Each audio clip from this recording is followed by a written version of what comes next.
বলছি আমি আজকে আমাদের রাজ্যের গুরুত্বপূর্ণ টুরিস্ট স্পট দীঘা যদি আর একটু বিস্তারিত ভাবে বলি, সেটা হলো উদয়পুর, দীঘা, শঙ্করপুর, তাজপুর, মন্দারমণি। এই যে অপরূপ সুন্দর আমাদের টুরিস্ট ডেস্টিনেশন আছে, যার ডেভেলপমেন্টে অন্যান্য অনেকগুলি দপ্তরের সাথে জিএসডিএ মূল চালিকা শক্তি। এখানে একটি মিটিং করেছিলাম, যেখানে আমাদের urban development, PWD, PHE, forest, irrigation, health, electricity, general administration এবং পুলিশ অ্যাডমিনিস্ট্রেশন তারা ছিলেন। দু তিনজন সিনিয়র অফিসার কলকাতা থেকে এসেছিলেন। তো সংক্ষিপ্ত সময়ের মধ্যে অ্যারেঞ্জ করেছেন, কারণ আমি কালকে যেহেতু এই জেলাতে আমার সরকারি কর্মসূচি রয়েছে নন্দীগ্রাম ধুয়ে, তাই আমি সানডে হলেও কিছুটা সময় রাজ্যের টুরিস্টদের স্বার্থে, এই পর্যটন নগরী বা পর্যটকদের স্বার্থে আমি এখানে একটা মিটিং করেছি। আমার সঙ্গে রাজ্যের ইরিগেশন মিনিস্টার তথা দক্ষিণকান্দির বিধায়ক, রামনগরের স্থানীয় বিধায়ক, জেলা শাসক, জেলা পুলিশ সুপার, প্রশাসক, জিএসডি এর ইও এবং এমপি কন্টাই, তারা আমার সঙ্গে ছিলেন। আমরা অনেক সিদ্ধান্ত নিয়েছি যে আগামী দিনে আপনারা কার্যকর হতে দেখতে পাবেন। আমরা এখানে ডিপার্টমেন্ট ওয়াইজ যে অ্যাসেসমেন্ট করেছি, তাতে বিগত সরকার বিশেষ করে গত 2 বছরে এখানে কোনো কাজ করেনি। হসপিটালে ন্যূনতম কোনো পরিষেবার ব্যবস্থা নেই, একটাও আইসিইউ বেড নেই, মাত্র একটি অ্যাম্বুলেন্স। এখানে না আছে ডেড বডি ক্যারিয়ার, না আছে ব্লাড ব্যাংক, না আছে আপনার পোস্টমর্টমের জায়গা। শুধু তাই নয়, মাত্র 17 জন হেলথ স্টাফ রয়েছে, তার মধ্যে একজনও নিউরোসার্জন নেই, কার্ডিয়াক নেই, অর্থোপেডিক নেই। এটা শুধু রামনগর 1 বা প্রতিমা 1 গ্রাম পঞ্চায়েতের ইন্টারেস্ট এখানে যুক্ত নয়। রাজ্যের লক্ষ লক্ষ মধ্যবিত্ত, নিম্নবিত্ত মানুষ এখানে আসেন, তাদের টুরিস্ট ডেস্টিনেশন দীঘা। এই বিরাট সমুদ্র তটে মাত্র 63 জন নুলিয়া রয়েছে। কিছুদিন আগেই একজন চিত্র পরিচালকের মৃত্যু উদয়পুরে ঘটেছে। উড়িষ্যা সরকার শিট বানিয়েছে। আমি এসপি পূর্ব মেদিনীপুরকে নির্দেশ দিয়েছি অবিলম্বে হোম সেক্রেটারি, ডিজিপির মাধ্যমে হোম সেক্রেটারির কাছে পাঠাতে, এই মামলাটাও যাতে সিআইডি নিয়ে নেয়। ওনার পরিবার থেকে এখানে মামলা করে গেছেন, যেটা একটা ন্যাচারাল ডেথ হিসেবে ইউডি মামলা হয়ে আছে। খুব অন্যায়। আমরা নুলিয়াদের সংখ্যা বৃদ্ধি করার জন্য বলে গেছি, এসডিও থেকে দায়িত্ব দিয়েছি। নুলিয়াদের অর্থনৈতিক সুরক্ষার প্রশ্নে তাদের অর্থ বৃদ্ধি করার কথা বলে গেছি। 630 টাকা করে পায়, কতটা বৃদ্ধি করা যায় তারা অ্যাসেসমেন্ট করে ঠিক করবে। আমার এই মিটিং থেকেই হেলথ সেক্রেটারিকে বলেছি এখানে নিউরোসার্জন, কার্ডিয়াক এবং অর্থোপেডিক সার্জন পাঠাতে, 100 বেডের মিনিমাম হসপিটাল করতে দীঘা, 5টা আইসিইউ, 5টা এইচডিইউ, 5টা বাচ্চাদের এসএনসিইউ,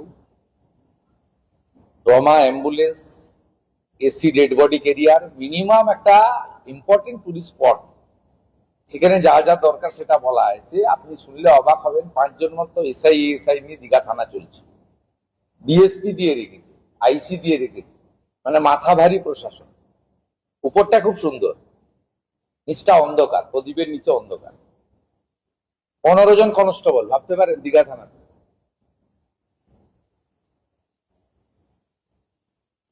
আর এ তো বললে অনেক সময় লেগে যাবে। আমি প্রত্যেকটা পয়েন্ট ধরে আলোচনা করেছি।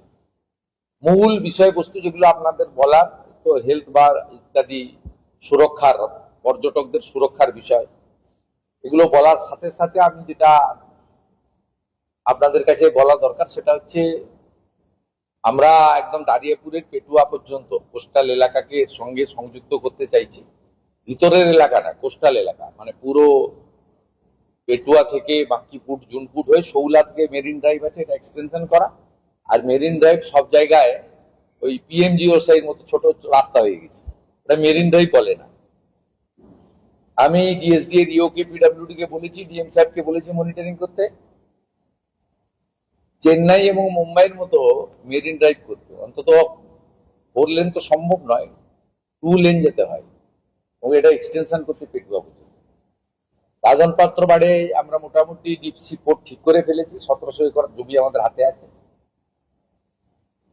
ইন্ডাস্ট্রি ডিপার্টমেন্ট সেটা ইতিমধ্যে টেক আপ করেছে, এবং যত তাড়াতাড়ি সম্ভব এর প্রক্রিয়া কমপ্লিট করে আমরা যাতে আগের মতো শুধু ভাষণে নয় কাজে করতে পারি। 1700 একর জমি আমাদের হাতে রয়েছে, আর ওখানে ডেপথ তো ভালো রয়েছে, নাব্যতা। এটা একটা বড় অ্যাচিভমেন্ট হবে, পুরো এলাকার অর্থনৈতিক সিনারিও বদলে যেতে পারে। আপনাদের সঙ্গে আমার আমি সাধারণত প্রেস কনফারেন্স খুব কম করি, আপনাদের সঙ্গে মিট করার যে উদ্দেশ্যটা সেটা হচ্ছে আগামী 1 জুলাই থেকে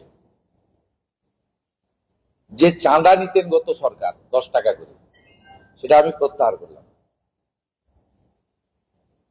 10 টাকা করে আমি বলবো না, এই হাত পেতে হোটেলের বিলের সঙ্গে এতে কত টাকা আসে জানেন বছরে? মাত্র 30 লক্ষ টাকা। এক তো 30 লক্ষ এখানে টুরিস্ট আসে না, যদি হিসাব করা যায় টুরিস্টের সংখ্যা অনেক বেশি হবে, অন্তত ডবল তোই হবে, 60 লাখ 70 লাখ তো হবে।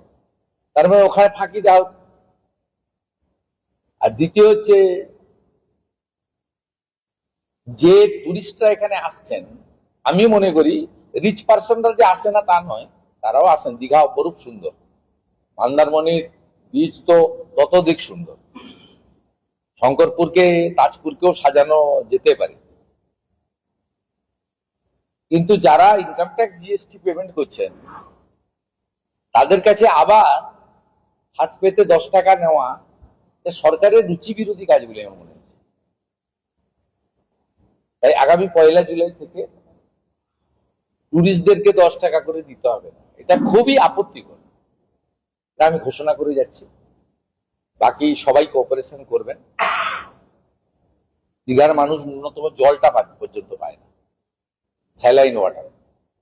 অনেক দিক রয়েছে, আলোচনা হয়েছে, ফরেস্টের কোনো কাজ হয়নি, ইউডিএমএ ডিপার্টমেন্ট কোনো স্কিম গত 2 বছর দেয়নি। যে কটা স্কিম চলছে এখন ডিএসডি এর ওন ফান্ড থেকে চলছে।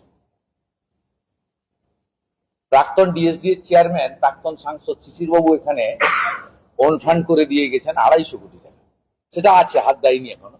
এটা একটা গুড নিউজ পেলাম। এটা নিয়ে গিয়ে মেলাতে খেলাতে ব্যবহার করতে পারেননি, যাই হোক এটা একটা গুড ইনফরমেশন। এখানে ইঞ্জিনিয়ারিং সেল নেই, ম্যান পাওয়ার নেই, এক্সিকিউটিভ ইঞ্জিনিয়ার নেই, একজন অ্যাসিস্ট্যান্ট ইঞ্জিনিয়ার রয়েছে, আর বাকি সবাই হচ্ছে কন্ট্রাকচুয়াল। এইভাবে তো চলতে পারে না। আমরা ভালো কাজ করব এবং এগোবো। পাস্ট ইজ পাস্ট, অতীত।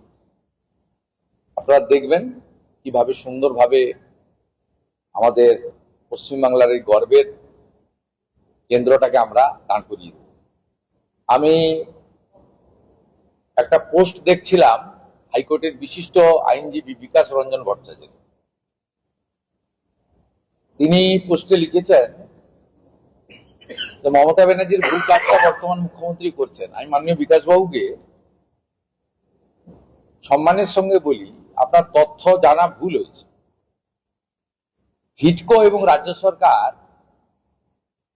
এখানে প্রভু জগন্নাথ দেবের যে কেন্দ্রটি আছে তার অফিসিয়াল নাম হচ্ছে শ্রী জগন্নাথ কালচারাল সেন্টার।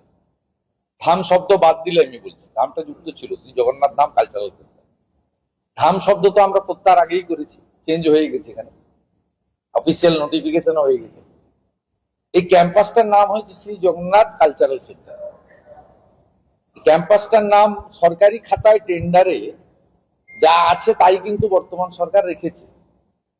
আমরা কোথাও কালচারাল সেন্টারকে টেম্পার করিনি, কিন্তু আমাদের সাত্বিকতা মেনে যেখানে প্রভু জগন্নাথ দেব অধিষ্ঠান করছেন, সেখানে নিত্য পূজা, ভোগ আরতি, মঙ্গল আরতি, প্রভাতী পূজা, কীর্তন, ভজন ইত্যাদি যে জায়গাটাতে হচ্ছে সেটাকে মন্দির হিসেবেই সাত্বিকতা রেখে আমরা করতে চাই।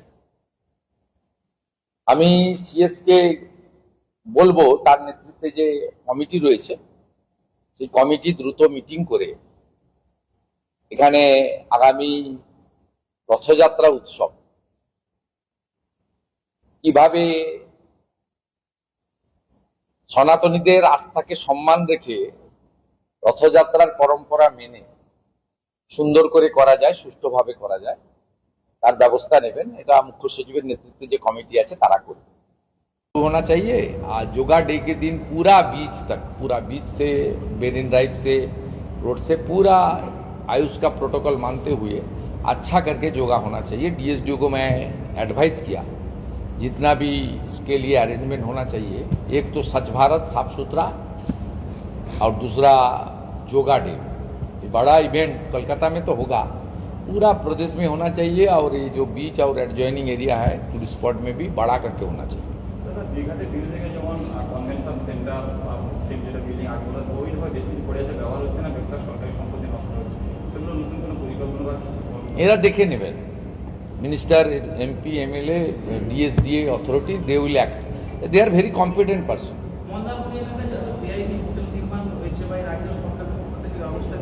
এখানে কেউ নিরক্ষর নেই। They are very highly educated people. They know what to do, what not to do. হাতে জায়গা না থাকলে কি করবেন আপনি? একটা সমুদ্র বন্দর থাকতে গেলে রেল এবং জাতীয় সড়কের কানেক্টিভিটি এবং ওয়ার হাউস নির্মাণের জন্য, গোডাউন নির্মাণের জন্য যে ওখান থেকে যে ফ্রেটটা উঠবে কোথায় থাকবে আপনি জানেন? হলদিয়া বন্দরের ইতিহাস সতীশ সামন্ত মহোদয় করেছিলেন 5000 একর জমি নিয়ে। আপনি তাজপুরে গভর্নমেন্টের হাতে 1 ডিসমিল জমি নিয়ে, আর তাজপুর দাদন পাত্রবাড়ের মধ্যে কোনো ডিফারেন্স খুব একটা নেই, 8-10 কিলোমিটারের গ্যাপ। এখানে 1700 একর জমি রয়েছে আমাদের হাতে। জাতীয় সড়কের সঙ্গে, রেলের সঙ্গে, ওয়ার হাউসের সহ যা যা আমাদের ইউনিট বানাতে হয়, সমুদ্রে তো পোর্টে মালটা এলো, তাকে আপনি যখন স্থলপথে নামাবেন ভাইবল হতে হবে তো, নইলে চলবে কি করে? জমি না থাকলে কোথায় নামাবেন আপনি? জমি অধিগ্রহণ করবেন না, জমি অধিগ্রহণের টাকা নেই। এই তো মানে একটা ব্লাফ ছিল, মিথ্যা ছিল। এখন মিথ্যা নয়, সত্যি। আমরা যেটা করতে চাইছি ভেবেচিন্তে করতে চাইছি। এটাতে শুধুমাত্র তাজপুর বা তালগাছাড়ি 2 গ্রাম পঞ্চায়েত তাদের ইস্যু নয়, এটা কালিন্দী গ্রাম পঞ্চায়েতের ইস্যু নয়। ওভারঅল এই রিজনে ইকোনমিক্যালি ডেভেলপ হয়ে যাবে, ইনফ্রাস্ট্রাকচার ডেভেলপমেন্ট হয়ে যাবে, এখানে জব অপরচুনিটি ক্রিয়েশন হবে, এখানে ডাইরেক্ট জব, ইনডাইরেক্ট জব তৈরি হবে, ট্রান্সপোর্টেশন, লজিস্টিক, নানাভাবে এই জায়গা হবে।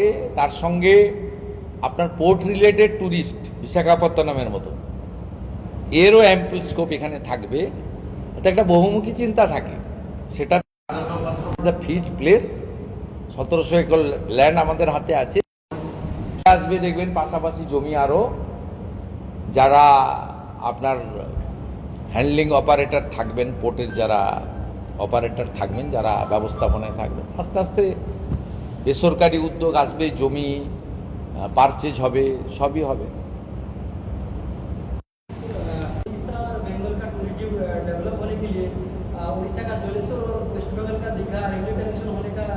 रेलवे बोर्ड अप्रूव किया है, यह डिस्ट्रिक्ट मजिस्ट्रेट है। डिस्ट्रिक्ट मजिस्ट्रेट का पास रेल मंत्री जी और मैं उस दिन कॉन्फ्रेंस भी कर लिया। यहाँ इस डिस्ट्रिक्ट में नंदकुमार से दीघा डबल रेल लाइन, उनका जमीन देना चाहिए। रेल बोर्ड बार बार मांग कर रहा है, वंदे भारत तो चलाना चाहिए दीघा से ना, इसके लिए तो डबल रेल लाइन चाहिए। आज 8 साल से जमीन मांग रहा है, पिछले सरकार जमीन नहीं दिया है। नंदीग्राम रेलवे प्रोजेक्ट में 80 एकड़ जमीन का जरूरत था, 74 एकड़ हाथ में है, पूरा काम हो गया है। 6 एकड़ लैंड जरूरी है, वो भी हम लोग बोल दिया है, दे रहा है। यहाँ भी जो रेलवे बोर्ड का अप्रूव है, नंदकुमार से बलाईपंडा होते हुए हमारी डेबरा तक एक्सपेंशन ऑफ रेलवे लिंक, ये भी रेलवे बोर्ड में अप्रूव हो गया है। और दीघा से जलेश्वर ये भी अप्रूव हो गया है। आने वाला दिन में डबल रेल लाइन ये सब हो जाने के बाद कोंटाई एग्रा बेलदा भी हम लोग एक्सपेंशन करने का काम आने वाला दिन में करेगा।